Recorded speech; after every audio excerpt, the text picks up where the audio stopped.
గోంగూర chicken పచ్చడి, chicken keema పచ్చడి, mutton boneless పచ్చడి, ప్లెయిన్ బోటీ పచ్చడి అండ్ క్రాబ్ పికిల్. ఈ రోజు ఈ ఐటమ్స్ ఫ్రెష్ బ్యాచ్ ప్రిపేర్ చేసామన్నమాట. ఇవన్నీ కూడా ఒక ఎన్ఆర్ఐ కస్టమర్ కి ఇంటర్నేషనల్ ఆర్డర్ కోసం అని చెప్పి ప్రిపేర్ చేసాము. స్పైసీ చాలా తక్కువగా చేయమన్నారు, సో అందుకని చేసామన్నమాట.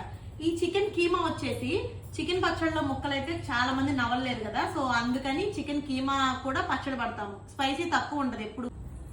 ఈ రోజు నెక్స్ట్ వచ్చిన ఫ్రెష్ బ్యాచ్ ఐటమ్ ఏంటంటే గోంగూర చికెన్ పచ్చడి. మన పచ్చళ్ళు ఏట్లో అయినా సరే ముక్కలు మాత్రం ఎక్కువ వేస్తామండి. ముక్కలు చూసారా, మీకు గ్రేవీ కంటే ముక్కలే ఎక్కువ కనిపిస్తాయి. సముద్రం పీతల పచ్చడి, ఇది కూడా ఒక ఎన్ఆర్ఐ కస్టమర్ కి ఆర్డర్ మీద ప్రిపేర్ చేస్తున్నాం అనమాట.